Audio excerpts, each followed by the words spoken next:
Hello students, आज हम आपको लेकर आए video number 15 chapter number first solution की।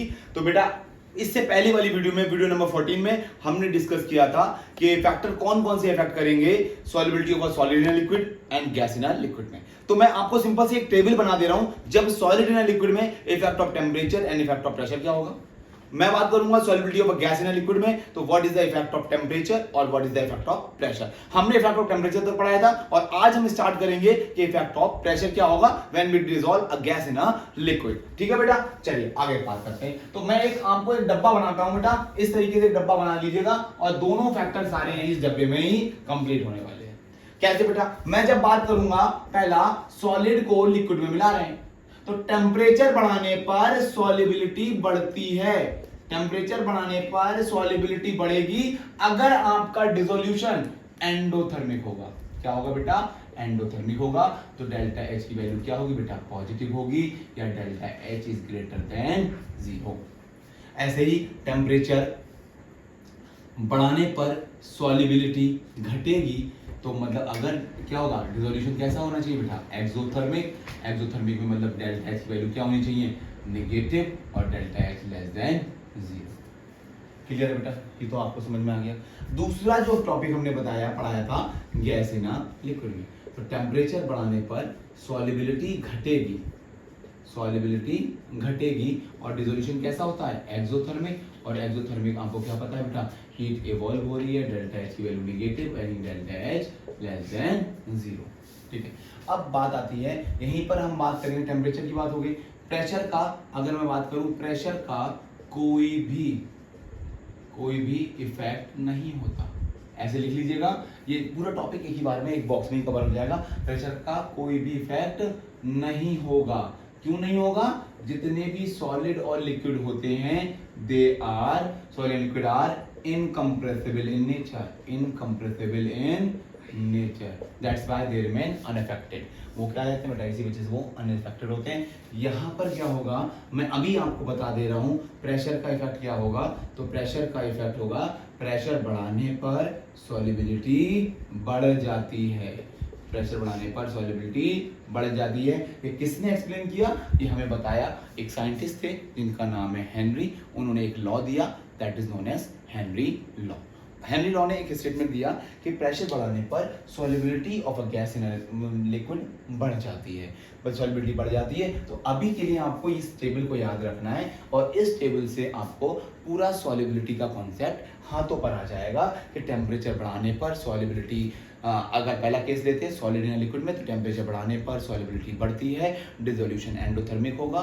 टेम्परेचर घटाने पर सॉल्युबिलिटी बढ़ती है, टेम्परेचर बढ़ाने पर सॉल्युबिलिटी घटती है, तो डिसोल्यूशन एक्सोथर्मिक होगा, डेल्टा एच की वैल्यू नेगेटिव होगी। और प्रेशर का कोई भी इफेक्ट नहीं होता, क्योंकि सॉलिड और लिक्विड जितने भी होते हैं they are highly incompressible in nature. Similarly अगर गैस इन लिक्विड में बात करेंगे तो हर गैस लिक्विड में मिल जाती है, बट कुछ टेम्परेचर बढ़ाने पर सॉल्युबिलिटी घटती है, डिसोल्यूशन कैसा होगा, एक्सोथर्मिक होगा, हीट इवॉल्व होगी। क्या रीजन बोल सकते हो एक्सोथर्मिक होगा, तो यहाँ पर डिसोल्यूशन की बात करेंगे तो जो गैस होती हैं वो कॉन्ट्रैक्ट कर लेती हैं अपने वॉल्यूम को, और जिसकी वजह से एनर्जी रिलीज होती है ड्यूरिंग कॉन्ट्रैक्शन। जब गैस कॉन्ट्रैक्ट होती है तो एनर्जी रिलीज होती है, इस वजह से डिसोल्यूशन कैसा है बेटा, एक्सोथर्मिक है। फिर हमने बात की प्रेशर की, तो प्रेशर का यहाँ पर इफेक्ट क्या है, pressure is directly proportional to the solubility. मतलब जो प्रेशर जितना ज्यादा बढ़ाते चले जाएंगे तो solubility of a gas in a liquid बढ़ती चली जाएगी। This is all about your डब्बा बॉक्स। ये डब्बा आप याद रखिएगा, यहाँ पे लिख दीजिएगा डब्बा, और डब्बा आपका काम में आने वाला है क्या, इस डब्बे को पढ़ेंगे सॉल्युबिलिटी के सारे कॉन्सेप्ट आपके क्लियर हो जाएंगे। ठीक है बेटा, इसी तरीके से हम ये बॉक्स बनाते चलेंगे ताकि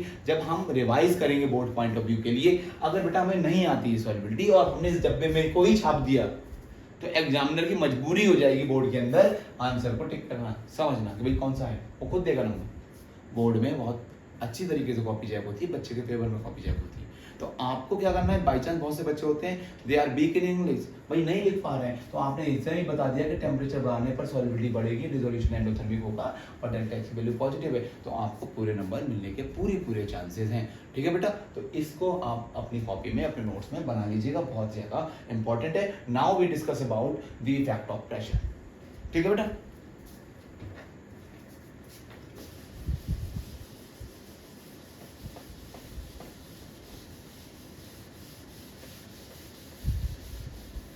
ठीक है बेटा, तो अब बात आती है इफेक्ट ऑफ प्रेशर।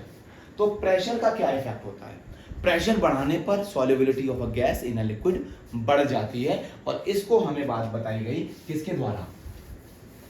किसके द्वारा? जैसे मैं एनसीईआरटी में डायग्राम दे रखा है इस तरीके से, ऐसे करके पिस्टन लगा हुआ है, तो यहाँ पर जो गैस है ये लिक्विड है, इस तरीके से ये लिक्विड है, यहाँ पर एक गैस है। तो गैस को क्या, जैसे ही हमने पिस्टन को दबाया तो व्हाट विल हैपन, जो गैस है वो इस लिक्विड के अंदर क्या आ गई, ऐसे तरीके से ये लिक्विड है और इसके अंदर से क्या हो रही है बेटा, अंदर आ गई, यानी डिसॉल्व हो जा रही, तो गैस इन लिक्विड में डिसॉल्व करेगी। तो यानी कि अगर हम बात करेंगे तो प्रेशर बढ़ाने पर क्या होगा बेटा, जो डिसोल्यूशन होगा, डिसॉल्व गैस होगी, वो डायरेक्टली बढ़ जाएगी। ठीक है, ये तो बात थी सिंपल सी, इसको कोई पढ़ने की जरूरत नहीं है। नेक्स्ट हेडिंग लिखिएगा Henry law. Henry law, Henry एक साइंटिस्ट थे, उन्होंने बेसिकली ये बात की थी कि जो भी मास ऑफ सब्सटेंस है, मास ऑफ डिसॉल्व गैस है, वो डायरेक्टली प्रोपोर्शनल है पार्शियल प्रेशर के। यानी कि अगर मैं बात करूं कि मास के रिलेशन है, mass is directly proportional to the partial pressure, और जैसे ही आप प्रोपोर्शनल साइन लगाएंगे m is equals to KHP, ये एक्चुअल में एनसीईआरटी में दे नहीं रखा है, तो आपको याद रखना पड़ेगा कि ये रिलेशन क्या है।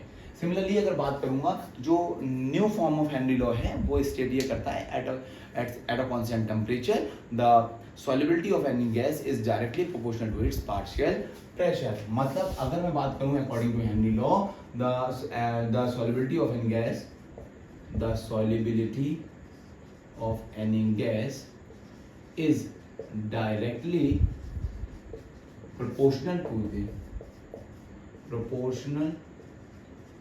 to the partial pressure,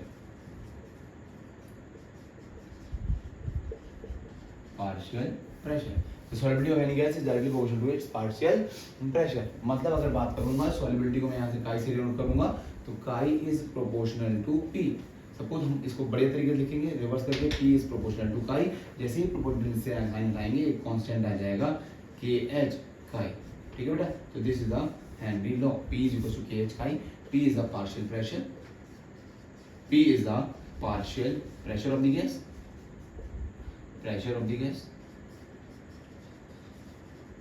KH is Henry law constant,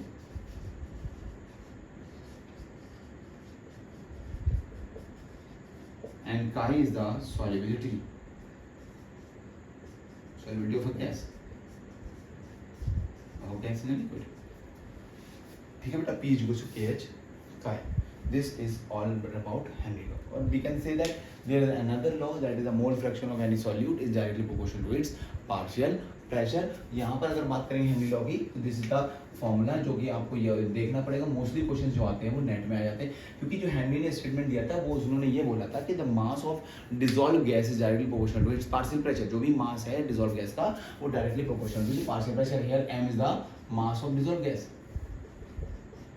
mass of dissolve gas, जो भी डिसॉल्व गैस हो रही है किसी पर्टिकुलर लिक्विड में, तो उसकी बात करी जा रही थी। यहाँ पे KHP आ जाएगा, तो इस तरीके से कॉन्स्टेंट, इस वाले को नहीं पढ़ते। This is the latest, the solubility of any gas is directly proportional to its partial pressure. ठीक है, तो chi proportional to P, P proportional to chi, P is equal to KH chi. Here P is the partial pressure of the gas, K is the Henry law constant and chi is the solubility of a gas. ठीक है बेटा, तो अभी हमने यहाँ तक पढ़ा। अब बात आती है कि इसका क्या क्या इफेक्ट होगा, क्या क्या एप्लीकेशंस होगी, वो हम अगली नेक्स्ट वीडियो में बात करेंगे। तब तक के लिए बेटा okay bye, take care, thank you.